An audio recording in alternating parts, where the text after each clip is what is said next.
Triple C exam की preparation करने वाले आप सभी लोगों का चैनल पर बहुत बहुत स्वागत है। आज के इस वीडियो में हम बात करेंगे ट्रिपल सी एग्जाम में पूछे जाने वाले 20 इंपॉर्टेंट क्वेश्चंस की। तो चलिए शुरुआत करते हैं आज की इस वीडियो की। और सबसे पहले मैं आपसे यही कहना चाहूँगा कि अगर अभी तक आपने इस चैनल को सब्सक्राइब नहीं किया है तो प्लीज़ चैनल को सब्सक्राइब करें। इस वीडियो को अपने दोस्तों के साथ शेयर करना बिल्कुल ना भूलें। तो चलिए शुरुआत करते हैं आज के इम्पोर्टेंट क्वेश्चंस की। देखते हैं पहला क्वेश्चन क्या है हमारा। Blockchain technology is used for a secure payment services. सुरक्षित भुगतान सेवाओं के लिए ब्लॉकचेन तकनीक का उपयोग किया जाता है। ऑप्शन ए मिल रहा है आपको ट्रू, ऑप्शन बी मिल रहा है फॉल्स। तो आपको बताना है कि ये स्टेटमेंट ट्रू है या फॉल्स। तो चलिए देखते हैं इसका सही जवाब क्या है। इसका सही जवाब है ऑप्शन ए यानी कि ट्रू। चलते हैं अगले इंपॉर्टेंट क्वेश्चन की तरफ। देखते हैं अगला इंपॉर्टेंट क्वेश्चन क्या है हमारा। A device use to capture images और object and send it to display on monitor in digital form. छवियों या वस्तुओं को कैप्चर करने और इसे डिजिटल रूप में मॉनिटर पर प्रदर्शित करने के लिए भेजने के लिए उपयोग किए जाने वाला उपकरण है। यहाँ पे आपको ऑप्शन मिल रहा है, 4 ऑप्शन मिल रहा है। ऑप्शन ए मिल रहा है प्रिंटर, ऑप्शन बी मिल रहा है प्रोजेक्टर, ऑप्शन सी मिल रहा है स्कैनर और ऑप्शन डी मिल रहा है मॉनिटर। आपको ये बताना है कि इसमें से कौन सा ऐसा डिवाइस है जिसका उपयोग हम वस्तुओं को कैप्चर करने के लिए इस्तेमाल करते हैं, यानी कि उसको स्कैन करने के लिए इस्तेमाल करते हैं। तो आपने इसका आंसर गेस कर लिया होगा। इसका सही जवाब है ऑप्शन सी स्कैनर। चलते हैं अगले क्वेश्चन की तरफ। देखते हैं अगला इंपॉर्टेंट क्वेश्चन क्या है। In B to B, B stand for, B to B में बी किसके लिए स्टैंड करता है, यानी बी का मतलब क्या है। यहाँ पे आपको 4 ऑप्शन मिल रहा है। ऑप्शन ए मिल रहा है बी का मतलब बाइनरी है, ऑप्शन बी मिल रहा है बी का मतलब बिजनेस, ऑप्शन सी मिल रहा है आपको बिट्स, ऑप्शन डी मिल रहा है नन ऑफ दिस, इनमें से कोई नहीं। आपको ये बताना है कि बी टू बी यानी business to business, B to B का मतलब होता है बिजनेस टू बिजनेस। तो इससे आपको पता चल गया होगा कि बी का मतलब क्या है। बी का मतलब है business, option B. B to B, C to B, B to C, ये सब ई कॉमर्स बिजनेस के टाइप्स हैं। ई कॉमर्स से जुड़े सभी क्वेश्चंस को देखने के लिए चैनल पे उपलब्ध अदर वीडियोस को देखें। तो चलते हैं अगले क्वेश्चन की तरफ। देखते हैं अगला इंपॉर्टेंट क्वेश्चन क्या है हमारा। What is writer file extension in Libre office. Libre office में राइटर फाइल एक्सटेंशन क्या है। यहाँ पे आपको 4 ऑप्शन मिल रहा है। Option A dot O D P, option B dot O D S, option C dot O D B and option D dot O D T. आपको बताना है इसमें सही ऑप्शन क्या है राइटर एक्सटेंशन के लिए लिब्रे ऑफिस में। तो आप सभी पहले भी इस टाइप के क्वेश्चंस को पढ़ चुके हैं, तो आप में से बहुत से लोगों को इसका सही एक्सटेंशन पता होगा।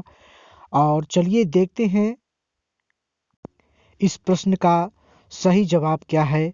इसका सही जवाब है ऑप्शन डी यानी कि डॉट ओ डी टी। यानी चलते हैं अगले इंपॉर्टेंट क्वेश्चन की तरफ। Minimum font size in Libre office writer. Libre office writer में न्यूनतम फॉन्ट साइज क्या है, यानी कि अगर आप राइटर में डॉक्यूमेंट क्रिएट कर रहे हैं तो आप मिनिमम फॉन्ट की साइज को कितना कम कर सकते हैं। यहाँ पे आपको ऑप्शन मिल रहा है। Option A 8, option B 6, option C 7, option D 9। आपको बताना है इसमें से सही जवाब क्या है। जिसे भी इस प्रश्न का सही जवाब पता है वो कमेंट बॉक्स में अपने आंसर दे सकता है। तो चलिए हम देखते हैं इसका सही जवाब क्या है। इसका सही जवाब है ऑप्शन बी। आप लिब्रे ऑफिस राइटर में न्यूनतम फॉन्ट साइज 6 रख सकते हैं। चलते हैं अपने अगले इंपॉर्टेंट क्वेश्चन की तरफ। देखते हैं अगला इंपॉर्टेंट क्वेश्चन क्या है। How many digit in UTR in RTGS? RTGS में यूटीआर में कितने अंक होते हैं? आपको बताना है कि यूटीआर जो नंबर मिलता है आरटीजीएस में, उसमें कितने अंक होते हैं। यहाँ पे आपको ऑप्शन मिल रहा है। ऑप्शन ए 14 यानी कि 14, ऑप्शन बी 11 यानी कि 11, ऑप्शन सी 22 यानी कि 22 और option D none of this. इस क्वेश्चन में आपको दो क्वेश्चन और मिल जाएंगे। आरटीजीएस और यूटीआर, इन दोनों के फुल फॉर्म्स भी एग्जाम में पूछे जाते हैं। आप चैनल के प्लेलिस्ट में जाके इसके फुल फॉर्म को देख सकते हैं। तो चलिए देखते हैं इसका सही जवाब। इसका सही जवाब है ऑप्शन सी 22 यानी कि 22। चलते हैं अगले क्वेश्चन की तरफ। देखते हैं अगला क्वेश्चन क्या है। डक डक गो क्या है? व्हाट इज डक डक गो? यहाँ पे आपको चार ऑप्शन मिल रहा है। ऑप्शन ए मिल रहा है ब्राउजर, ऑप्शन बी मिल रहा है सर्च इंजन, ऑप्शन सी मिल रहा है operating system and option D मिल रहा है आपको नन ऑफ दिस। आपको बताना है इसमें सही जवाब क्या है। डक डक गो इसमें से क्या है? तो जिसे भी इस प्रश्न का सही जवाब पता है वो अपने जवाब को कमेंट बॉक्स में लिख के कमेंट करके हमें बता सकता है। साथ ही साथ अगर ट्रिपल सी एग्ज़ाम से रिलेटेड किसी खास टॉपिक्स पे आप स्पेशल वीडियो चाहते हैं तो आप कमेंट बॉक्स में लिख सकते हैं। तो चलिए देखते हैं इसका सही जवाब क्या है। इसका सही जवाब है option B search engine. Duck Duck Go एक सर्च इंजन है। चलते हैं अगले इंपॉर्टेंट क्वेश्चन की तरफ। देखते हैं अगला इंपॉर्टेंट क्वेश्चन क्या है। इंस्टाग्राम फाउंडेड बाय, यानी कि इंस्टाग्राम की स्थापना किसने की? आपको ये बताना है कि इंस्टाग्राम की स्थापना किसने किया है। आपको ऑप्शन मिल रहा है, चार ऑप्शन मिल रहा है यहाँ पे। आपको option A Kevin Systrom and Mike Krieger, option B मिल रहा है स्टीव हफमैन और ऑप्शन सी मिल रहा है डेविड कार्प, ऑप्शन डी मिल रहा है नन ऑफ दिस। आपको बताना है इसमें से इंस्टाग्राम के फाउंडर कौन है, यानी किसने उसकी स्थापना की है। तो चलिए देखते हैं इसका सही जवाब क्या है। इसका सही जवाब है option A Kevin Systrom and Mike Krieger. तो देखते हैं अगला इंपॉर्टेंट क्वेश्चन क्या है। What is the maximum limit in IMPS? IMPS में अधिकतम सीमा क्या है? यानी कि अगर आप आईएमपीएस से किसी को मनी ट्रांसफ़र कर रहे हैं या पेमेंट कर रहे हैं तो मैक्सिमम आप कितना मनी ट्रांसफ़र कर सकते हैं। यहाँ पे आपको चार ऑप्शन मिल रहा है। Option A 50,000, option B 2 lakh, option C 1 lakh, option D none of this. आपको बताना है इसमें से सही जवाब कि हम अधिकतम कितना मनी ट्रांसफ़र कर सकते हैं। जिसे भी इस प्रश्न का आंसर पता है वो कमेंट बॉक्स में अपना उत्तर दे सकता है। तो चलिए देखते हैं इसका सही जवाब क्या है। इसका सही जवाब है ऑप्शन बी 2 लाख, यानी कि 2 लाख रुपए आप आईएमपीएस में ट्रांसफ़र कर सकते हैं। अगले इंपॉर्टेंट क्वेश्चन की तरफ चलते हैं। फुल फॉर्म ऑफ UMANG यानी कि Umang is unified mobile application for new age governance. Umang का full form unified mobile application for new age governance है। ऑप्शन ए मिल रहा है आपको ट्रू, ऑप्शन बी फॉल्स। आपको बताना है ये स्टेटमेंट सही है या गलत। उमंग एप्लीकेशन ई गवर्नेंस सर्विस से जुड़ी हुई है। आपको बताना है कि ये जो फुल फॉर्म यहाँ पे दी हुई है ये सही है या गलत। तो चलिए देखते हैं इसका सही जवाब क्या है। इसका सही जवाब है ऑप्शन ए यानी कि ट्रू। उमंग का full form unified mobile application for new age governance है। चलते हैं अपने अगले इंपॉर्टेंट क्वेश्चन की तरफ, देखते हैं अगला इंपॉर्टेंट क्वेश्चन क्या है। DNS translate website name into IP address. DNS website के नाम को IP एड्रेस में ट्रांसलेट करता है। Option A true, option B false. यानी कि आपको बताना है कि ये जो स्टेटमेंट है कि DNS वेबसाइट के नेम को IP एड्रेस में ट्रांसलेट करता है, ये स्टेटमेंट सही है या गलत। तो जिन लोगों ने DNS के बारे में पहले से पढ़ रखा है उन्हें इस प्रश्न का जवाब पता होगा, वो कमेंट बॉक्स में अपना आंसर दे सकते हैं। और जिन्हें इस प्रश्न का जवाब नहीं पता है तो चलिए उनको हम बताते हैं इस प्रश्न का सही जवाब क्या है। इस प्रश्न का सही जवाब है ऑप्शन ए यानी कि ट्रू। DNS वेबसाइट के नाम को IP एड्रेस में ट्रांसलेट करता है। तो चलते हैं अगले क्वेश्चन की तरफ, देखते हैं अगला इंपॉर्टेंट क्वेश्चन क्या है आप लोगों के सामने। A nibble is a collection of 4 bit. एक निबल 4 बिट का संग्रह है। यहाँ पे आपको दो ऑप्शन मिल जा रहा है, ऑप्शन 1 मिल जा रहा है ट्रू, ऑप्शन बी मिल जा रहा है फॉल्स। आपको बताना है कि ऑप्शन ए ट्रू है या ऑप्शन बी फॉल्स। तो जिसे भी इस प्रश्न का उत्तर पता है वो कमेंट बॉक्स में अपने आंसर को दे सकता है। और ये चूंकि ये बहुत ही छोटा क्वेश्चन है तो आप लोगों को बिल्कुल परेशान होने की जरूरत नहीं है, आप आसानी से इसका जवाब दे सकते हैं। तो इसका सही जवाब है ऑप्शन ए ट्रू, यानी कि एक निबल में 4 बिट्स होते हैं। तो आपको पता है बिट्स हमारी सबसे स्मॉलेस्ट यूनिट होती है डेटा की, और उसके बाद बाइट्स होता है, उसके बाद kilobytes, megabytes, gigabytes, terabytes, petabyte, hexabyte and zettabyte. तो चलते हैं अगले इंपॉर्टेंट क्वेश्चन की तरफ, देखते हैं अगला इंपॉर्टेंट क्वेश्चन क्या है। What is the use of save as command. Save as command का उपयोग क्या है। यहाँ पे आपको ऑप्शन मिल जा रहा है, option A to save files, file को सेव करने के लिए, option B to save with alternative name and location. आपको ऑप्शन बी मिल रहा है to save with alternative name and location, option C to save first time, option D none of this. आपको बताना है कि सेव एज का उपयोग क्यों करते हैं। सेव, जब हम सेव करते हैं डॉक्यूमेंट को तो वो सेव हो जाता है, लेकिन सेव एज क्यों करते हैं। तो इसका सही जवाब है option B to save with alternative name and location. एक ही फाइल को अगर हम अनदर नेम से और अनदर लोकेशन पे सेव करना चाहते हैं तो हम सेव एज का उपयोग करते हैं। चलते हैं अपने अगले इंपॉर्टेंट क्वेश्चन की तरफ, देखते हैं अगला इंपॉर्टेंट क्वेश्चन क्या है। Internet is a global network of networks. Internet नेटवर्कों का एक वैश्विक नेटवर्क है। यहाँ पे आपको दो ऑप्शन मिल रहा है, ऑप्शन ए मिल रहा है ट्रू, ऑप्शन बी मिल रहा है फॉल्स। आपको ये बताना है कि इसमें से कौन सा ऑप्शन सही है, ऑप्शन ए सही है ट्रू या ऑप्शन बी सही है फॉल्स।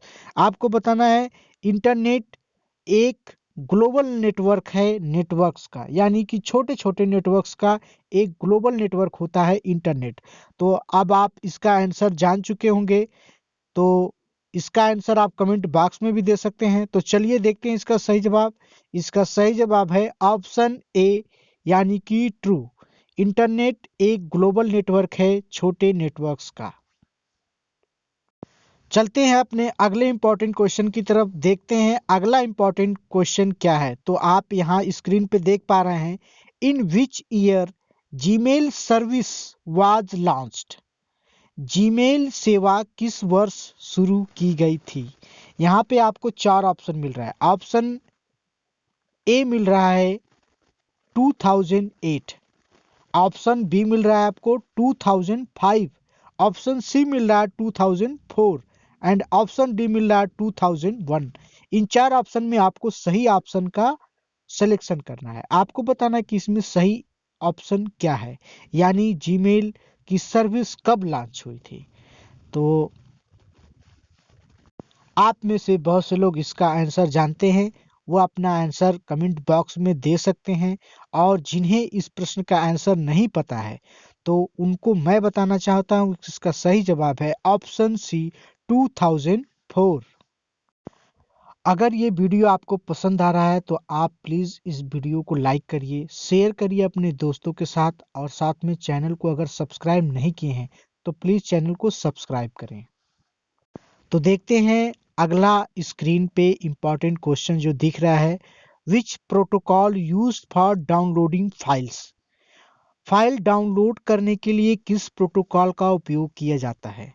यहाँ पे आपको 4 ऑप्शन मिल रहा है। Option A TCP, option B HTTP, option C UDP and option D FTP.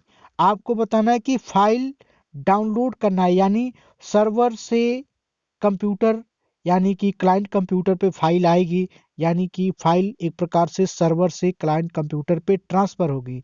तो इसका सही जवाब है option D FTP, file transfer protocol. तो चलते हैं अगले इंपॉर्टेंट क्वेश्चन की तरफ, देखते हैं अगला इंपॉर्टेंट क्वेश्चन क्या है। KYC full form is know your customer. KYC का full form know your customer है।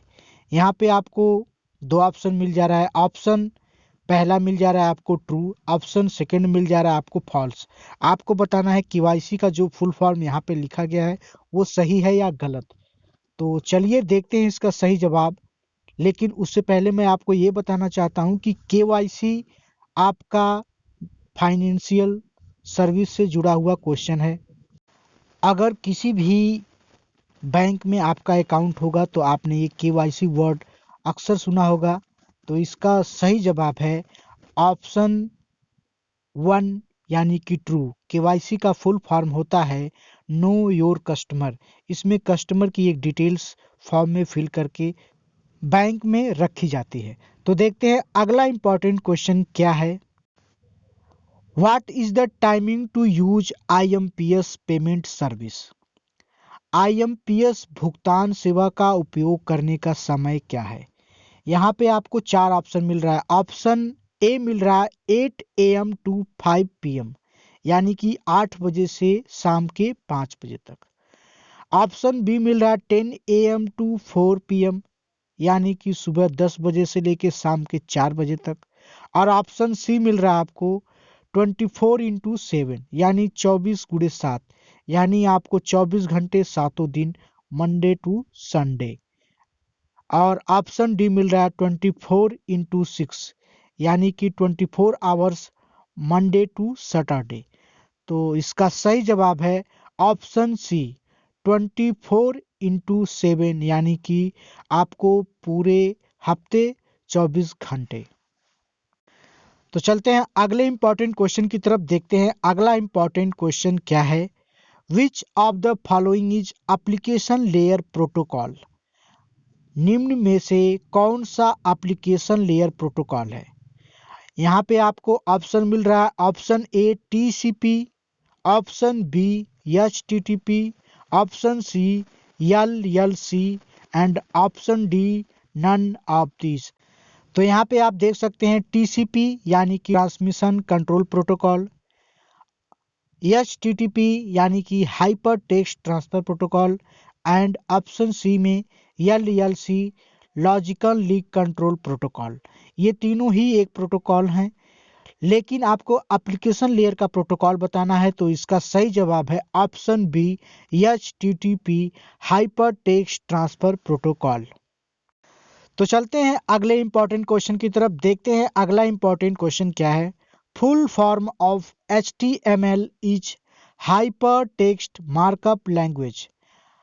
HTML का full form hyper text markup language है। यहाँ पे आपको 2 ऑप्शन मिल रहा है। Option A true, option B false. आपको बताना है ऊपर दिया हुआ स्टेटमेंट, यानी कि HTML का full form hyper text markup language है, ये सही है या गलत। आपको बताना है ट्रू या फॉल्स में आपको इसका जवाब देना है। तो चलिए मैं आपको थोड़ा सा एक हिंट दे देता हूँ। HTML एक मार्कअप लैंग्वेज है जो वेबसाइट क्रिएट करने के लिए यूज की जाती है, यानी कि HTML is a language use to create web page. तो आप इसका जवाब देख सकते हैं, इसका सही जवाब है ऑप्शन ए ट्रू। तो जिनका भी एग्जाम आने वाला है उनको मेरी तरफ से बेस्ट ऑफ लक कि वो अपने एग्जाम में 100% पास हो जाएं।